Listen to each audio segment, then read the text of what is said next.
first of all, you had a very successful NFL career. No question about that.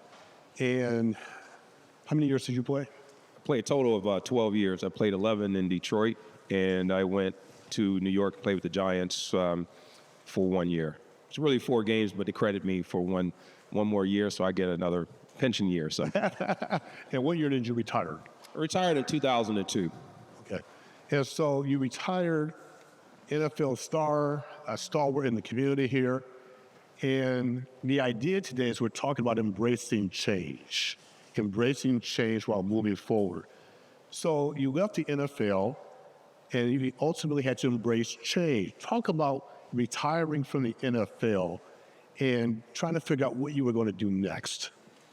So it's, for many of you, I don't know how many of you participated or played sports. As you get through there, you know your schedule gets kind of created for you. And then as you get into the professional level and even at the collegiate level, your daily schedule is dictated by something. There's a calendar, and then you maybe get it in the evening, and then you understand your sleep schedule, and you have these responsibilities. And so the challenge was, once I decided I was going to leave and retire from the NFL, and you journey into the next part of your life, you know, where do you go? Because what a lot of people don't realize is that we're stuck in a place where you go 8, 9, 10 years, you're kind of away from the real world, so to speak. And so it's like learning all over again. So all those things you may have learned, you're not applying a lot of the skills that you had from college. You're not applying a lot of the disciplines and those skill sets that you may have learned. And so now you're going back into the world and you're basically starting over. And you're starting at a basic level, but you're having a tremendous amount of skill sets and executive skills, like leadership, timeliness. You understand how to define what winning looks like.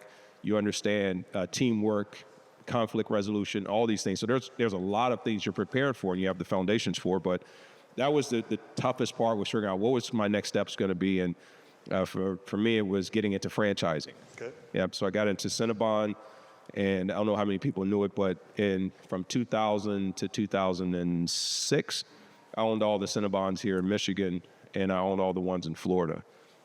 Just a single company owner. We had about 800 employees. We had grown to about 20 plus units. Okay. But we had multiple franchises, or I had multiple franchises at that point. So we're up to about 30 plus units collectively. Okay. Across the thing. But I want you to do too, if you see there's a hashtag on the screen, feel free to, we want to expand our messages this morning through social media. Feel free to follow me at Lee Group. That's Lee Group. Tag me, we'll retweet you. And also go to the hashtag, I think it says Small Business Workshop. We want as many people to certainly participate in this conversation as possible. All right, so this is not going to be a football conversation.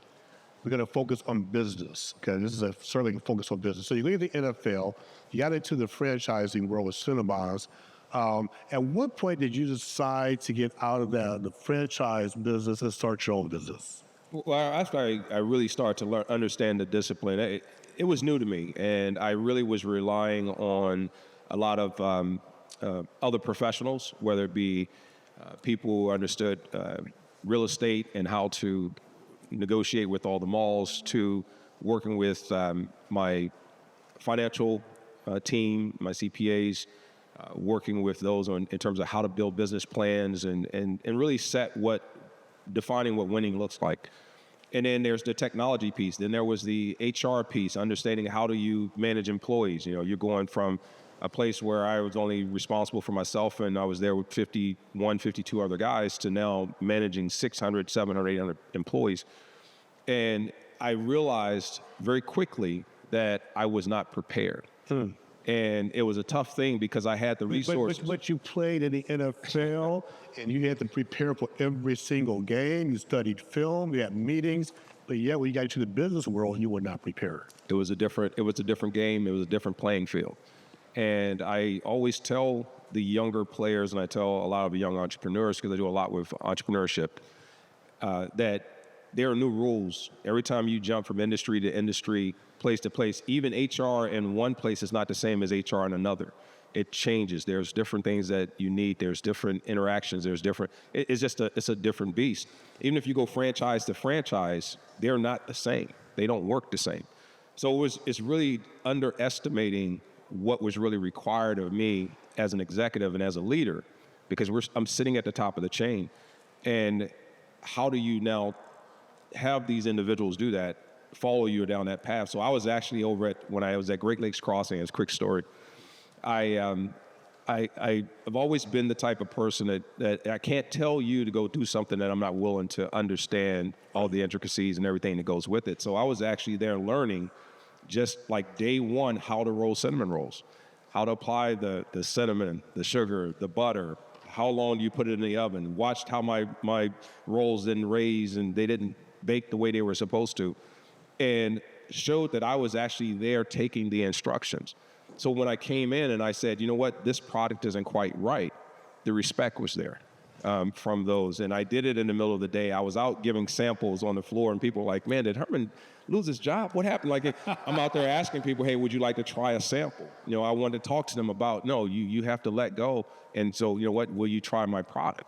And cleaning and going through the whole process, going through Serve Safe and all this stuff. So it was, there's a part of me that learned how to navigate that world, but at the same time, how do you get respect from the top, and you remove the titles? Because once you remove the titles, you realize that everyone is important. Everyone has equal importance. If the counters aren't clean, people leave. Doesn't matter who owns the business. So that person is vital to our business.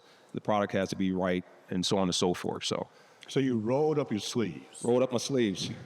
You know, I was talking to someone recently, a guy that I know, actually went to college with him. He played for the Detroit Tigers, and he is the second largest franchise owner for Jimmy John's. And a good friend of mine, he opened up a business downtown as well. He said the exact same thing. You know, he had this big old signing bonus from the Tigers. He pitched for the guy named, you may have heard of him, Justin Verlander, played under a guy named Jim Leland. And when his career was over, he said he wanted to get into the franchise business. And I said, well, you went from the Tigers to franchising. What did you do? He said, Mark, one of the very first things I did is I got in and I started making sandwiches. He said, I talked to every single employee, and I was back there behind the counter fixing sandwiches. So it sounds like you did the same thing. And when you made an interesting comment, there are no titles, everybody's the same. And so when you adopted that philosophy, how did the employees treat you? Well, they learn to respect the work versus the person and their title. You know, that person's the manager, so therefore I have to treat them as if they have a greater role. No, that's a person who's managing a certain part of the operation, but your role isn't minimized because you don't have whatever that title is that we've assigned.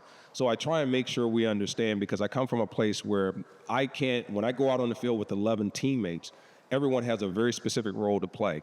Not everyone's name's going to be in shining lights. Not everyone, you're not going to read about all these players. We hear about all these big contracts and all these things that are happening. But those people don't get those contracts without the other people. And so by making that the environment and the culture, that's been just kind of my business ethos, my brand ethos, in terms of how I've put together teams, and that's been kind of what our fabric is as a business. And one thing I will say is this real quick.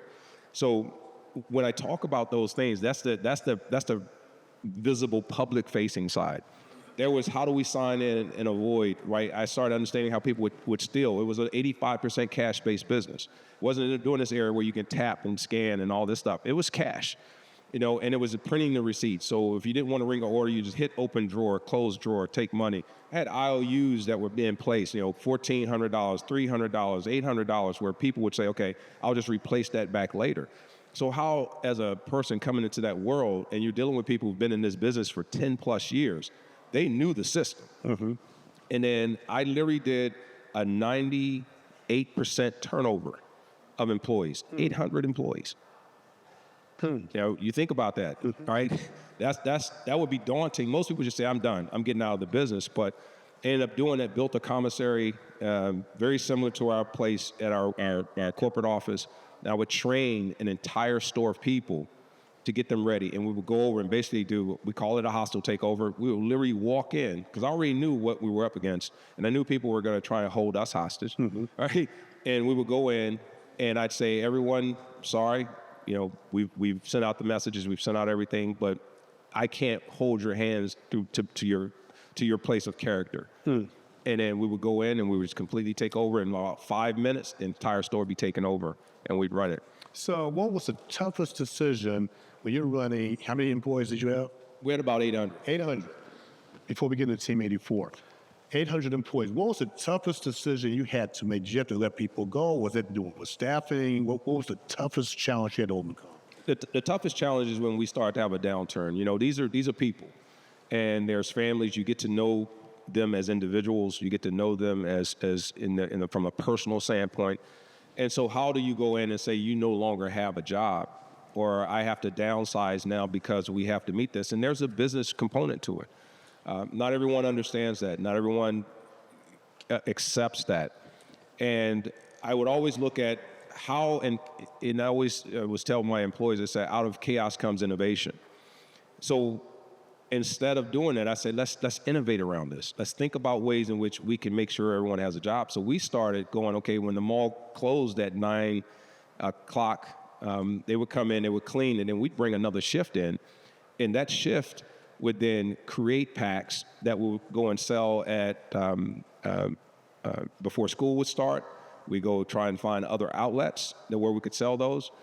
And we would do fundraisers and all that. So then that became a whole nother job that actually replaced what they had, but put them in a different space. So if you're willing to find a solution, I consider myself a person, I love problem solving. And I try and get them to understand that, don't let the moment define that's your destiny. You have to work through those things. So it's those things, you just kind of continue to be that mentor. And I was being mentored too as well. I would ask you to write that down. Out of chaos comes innovation. Out of chaos comes innovation. Think about that. Let that sink in for a minute. If chaos started life, what do? We want to run from it, right? But you said out of chaos comes innovation. I love that. If you look at everything that's happened as we start to evolve, whether it's in business, whether it's in culture, world, your life, when something happens and you have to spring into action, that's the chaos, and then I call it innovation, but you're problem solving. We look at right now, anytime there's a problem in the industry of labor, someone's solving something. When you look at, we have, the lean management, or we need to, solve problems right now with fuel and all these things. There's innovation that comes out of it. When COVID happened, where would we be right now if COVID hadn't happened? Right? We can look at all the bad that happened. There's a lot that happened. But it uncovered a lot of things we weren't really quite prepared for. And we were showing vulnerabilities that we may not have, in a complacent way, we would have not seen. And now we've accelerated. And yes, there's always going to be attrition. There's always going to be something that gets left behind or lost because of that. But that's evolution. That's the way things evolve. Now you have your own business, another business. You're a serial entrepreneur. Team 84, obviously you were number 84 for the Lions. What exactly is Team 84? What is his primary mission? So with Team 84, I started that, and I obviously used the 84 because of my number, but I wanted to incorporate team. And because that's everything that I do, I realized I have to have a team. This isn't, Herman Moore LLC. It's a team. It's a business. And I wanted my employees, my team members, everyone to feel a part of the business. So within that, we're a holding company. We acquire companies, but we also create businesses, and we also do a lot of strategic alliances and partnerships. It's a solely owned company. I own Team 84, but then I have other equity interest in multiple other businesses. So is the primary business marketing and strategic planning? I know it's a holding company, but what is the core mission in terms of the specific business? Strategically, what I wanted to do with Team 84, I looked at the anatomy of business, and I said, you need to have branding and marketing. And now that we have social, there's got to be the messaging. There's the public-facing side, but then there's also operations that happen beyond that in the backside that allows you to stay relevant in a fast-paced moving market. I mean, the minute you put something up, it's gone. So you have to have the impressions. So we have a marketing company. So I partner with a young lady who actually helped build the Detroit Lions digital platform about 10 years ago. And then she started her own business. So she had a social media business. I had a marketing and branding business. We came together, and now we call it Stack Brands. And that's about storytelling, that's messaging. And then I ended up getting staffing. I had gotten into that for just a little bit. But I realized that I wanted to be a little bit hands off on that one, because I remember I had flashbacks, from when I owned my own business, had a lot of employees. So we do more employee incentive programs. We have a print and promotion company. We do a lot of the apparel. We do soft apparel. We do a lot of not trinkets, but we look to use those as more utility based. That's a whole different beast and story. We're a technology company because we have to have platforms, and it's important that we can tie in to all the emerging technologies, and that we have full understanding of how to harness and encompass AI into our business practices in a very positive way, but also in a way that gives us sustainability over time. And then we have liquid manufacturing, because I mentioned before we're in entrepreneurship. We do a lot in helping businesses compete, especially in the minority markets, in underserved markets, be able to compete in a global economy that has about $1 trillion in personal care space. And right now, most of the manufacturing is done overseas, so we wanted to build a warehouse here. So we have about 100,000 square feet in Warren, and we work with a lot of national brands and large Amazon brands. So we've taken that discipline, turned it into curriculum, and now we can, pretty much create full businesses within 8 weeks that can compete with like your Procter & Gamble, your Johnson & Johnsons and stuff like that. So a point of personal privilege, had the opportunity of having dinner with Herman a few months ago. The way that you hear him talking right now, because we literally, at this restaurant, I don't give free advertising, I mean, West Bloomfield, so put this. We were brainstorming over the table. Remember that? We literally, he said, Mark, you're on radio. He's giving me advice, the marketing expert. He said, have you thought about A, B, and C? And we were sitting there having this conversation, and the light bulbs for me were going off. And my point in telling you the story is it truly takes a village.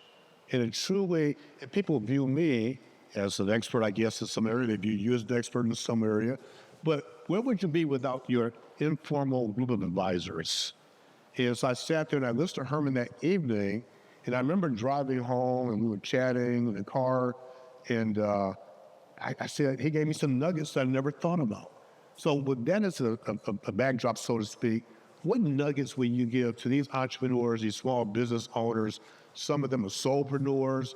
We have one individual over here who's trying to get more customers, for example. He's trying to figure out how to get his message out. But some could be frustrated. What do you tell those people who don't have the same pedigree as me, maybe it's the same pedigree as you in that particular space? But what do you tell that person that's really hit the wall? I'll give you this, and hopefully this will give you some encouragement. Well-known person, I am in the Michigan market, Virginia, really in certain states. I have tons of relationships throughout the city of Detroit, throughout Michigan, in the state area, the municipality, education systems, you name it, healthcare. And it is a struggle even for me to get opportunity. A lot of you may say, well, how is that possible? Well, we can have a whole nother conversation regarding that. But I'm in a field, professional athlete, comes with a stigma. It comes with a certain expectation. It comes with a certain, you have a ceiling, and there's a capacity in which you can and cannot work before you're even vetted. And then when you are, it's still not believed because it's smoke and mirror. It's something's behind the curtains. We got to still peel back the layers even more. I can't tell you how hard it's been to just get people to go. When I go, I have a 100,000 square foot manufacturing facility. We do it for brands like Native and Manscaped. We're their manufacturer here in Michigan. Come to my facility, and I can't get them to still come out and visit that. So why is that? You could give me just as good answers as I could give you, right? Yeah. And but what do? Do you get discouraged? No. I'll go to Gladwin, Michigan. I go to Roscommon. I go where the business is. I go where the people are who want to do business with me.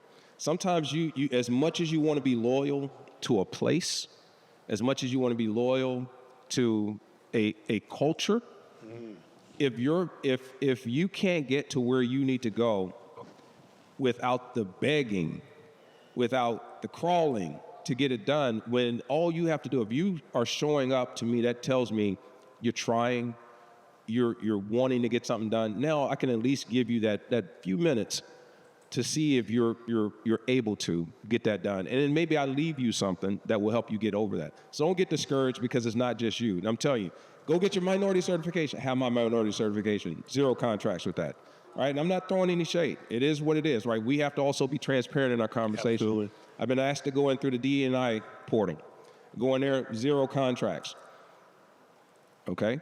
And you can do it as much as the effort still has to be on the other end. You could do as much as you want, but if you're relying on someone else to get you through to the next step, then you're willing to say to yourself, I'm willing to wait until they take me there. Or are you going to take yourself there?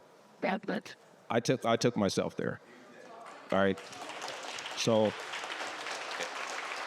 I say to all of you that, you are the champion of your own journey. You have to be your own marketing, your branding. You have to have just unshakable confidence in who you are and what you do, because even as you get higher, there's always going to be someone that does not want you to ascend and they don't want you to climb. It is what it is. And don't think you're unique. Life happens to all of us. And if you think you're the only one that it seems like it's hard, it's not. But your perseverance, it's nasty. And defining who you are. Think of all of yourselves as a brand. And I'll end with this part. Think of yourself as a brand. So I go right now, when you see me, I want you to see me as a brand. When I leave, I want you to talk about me as a brand. Like, what kind of brand is that? Now, you think about things that you associate with, things you will buy, you won't buy, cars you will drive and cars you won't drive. Whatever reason, they're brands. You're a brand. Social media, you're a brand. In your personal life, when you interact with people, you're a brand. Mm-hmm. And I don't think we give enough time and attention to that, how we're being received and perceived. And that's pretty much it. And like I said, that if I had to give you one thing, do business with people or do business with you. I think in terms of, I know we have a couple of questions. I'm going to ask you to hang tight for a minute. I want to talk briefly about your foundation. Personal branding is important. I do workshops on personal branding. And there's one question I've always asked, that I do ask, and one of my clients recently called me from Atlanta, Georgia, and they said their employees are now talking based on what I told them. But there's one simple question about being a personal brand. Would you ever, I'm going to say this with emphasis, would you ever buy, B-U-Y, yourself? The obvious answer is what? Yes. Of course. And then my next question to you is, why? If you have never thought about that question, I'm going to ask you this. I want you to think introspectively about why you would ever buy yourself. And don't focus on your skills. The last thing I will say is I had the opportunity of doing this talk to over 150 people. And they were all engineers here in Detroit. And I asked them that very simple question. I said, why would you ever buy yourself? They were all laid off engineers. Well, I'm a good engineer. I said, great. I put the door on the car. I always show up on time. And I looked at him. Excuse my language. I know it's being videotaped, so I'll watch my mouth. I said, you haven't told me anything as to why I should do business with you. So ask that question of yourself. I will buy myself. But it's taken me a long time to get to the point, and Herman, I guess what you're saying, it's taken me a long time to get to my point where I can actually say, yes, I would purchase myself. Would you buy yourself? Yeah, I would. I would. And I asked, what is your brand position? What's your brand position? I know mine easy. It's authentic. It's innovative. I am passionate, approachable. So you have to define what are those words, and we all have it. And then those things that you don't like, you kind of got to go, either put a bow around them or figure out a way to make it work. Absolutely. But authenticity and transparency works. I never have to worry about what I said to you about anyone, and because I live well, and my wife could tell you that. So it's like, yeah, I enjoy my relationships and try and be very transparent with them. Before we wrap up, I saw we had 2 questions, so I'm going to ask you a question very quickly, and then we do have to move on. Donald, I think you had a question. It's a good question. It's what it did a little, just a little bit deeper. We're using a Ford field cinema. And I was able to do a case study on what you did. Not your business, but just that. And I've been able to, like, a kid, you might want to share, I get an opportunity to sell a product. I ask a question. Decide, here we go. Almost outside. Well, how about the north side that you make? Number 1. Number 2, you look at Fort Field, probably 90 events on press by basic people. Like, number 3, you know that your cash register is tied for it. Waiting from airport, it's tied, and so at the night, and we got a 40 split, is 16. But we won't get paid before come until 5 days before it's money that night. So number 2, you are selling smoothies. Or if we don't want smoothies, they would do it themselves. They own all the beers in the park. Number 5, you're busy selling smoothies. 100% of people would come to Fort Field, drink beer and lick. I'm down 12. Right, there you go. Most Pete. Yeah. Go ahead. So with I go real deep, and again, I know I want to keep it brief with Mark. With some of those, there's visibility in marketing, and there's exposure, and then there's also access, and I think a little bit differently to where I go, where can I give exposure to the operations? And that's the cost of doing business. And that exposure leads me to a Meyer, to where I can get into their bakery, and then all of a sudden have my product be a part of their bakery, because I can sample and show that this is a product that is wanted by a focus group of 60, 70,000 people. So there's a different way in which, as I said, I've evolved and I've grown to understand the purpose and what does winning look like. Everything I do is done not by happenstance. It's done with a very strategic purpose, with defined wins and losses of if I'm winning or I'm losing in those situations. And also my rent there was done on a percentage base, and I definitely wouldn't let them hold my money. I had my own registers. So I don't do that. My cash flow is important. I got to say one thing about Herman. I know he's played in Detroit. I mean, he's been in Detroit for a long time. I can tell you he ain't from Detroit, though. See, you know why? He said Meyer. It's Myers. Yeah. I get Kroger and Myers. I forget to put my asses on some of those. So No. I dropped some T's and some. No, but I got time for one more real quick question, if anybody. Okay. Otherwise, I do want to ask you real quick about your foundation. I want to give you a chance to talk about the foundation, talk about the name of the foundation, what its intended purpose is. Well, the foundation is called the Tackle Life Foundation, and it's really one that is inspired by my wife, Angela, who's here. You'll hear her later. And it was really looking at how do we get to adolescents, how do we get to young people where we can still make an influence on them at the foundational stage. Entrepreneurship is something that, as I've mentioned, I'm very passionate about. So that is one of our curriculums and one of our projects in getting them to create their own businesses, but using that as a life tool so they can always provide for themselves, and you have options that can lead you to great careers. And then also leaning into the background and all the work that my wife has put into mental health services. So we do a lot of support services like free counseling for education systems, communities, families that can't afford it. And so we look to raise funds through our foundation and donate those back at no cost so that she can provide that and people that she knows to those that really need it. Angela is here. She's providing awesome talk. You don't want to miss her presentation as well. Herman Moore, I want to thank you very much. Before you go, I got to ask you, how are we going to do it this year? We should do well. We should hopefully, gosh, we're only half a quarter away. You know, it's almost like you look and go, man, we were right there at the altar and somebody turned around. Like, we worked to get all the way here. I think we're going to do well. I really do. All teams are going to do well. I wish the guys the best. I'm really excited about what the team is doing. And I'm glad a lot of you have come back and been visible, public-facing Lion fans. And you're wearing your stuff. You're taking all that dust off of everything. So we appreciate that. Herman Moore. Let's give a round of applause, please. Herman Moore, thank you so much. Cheers.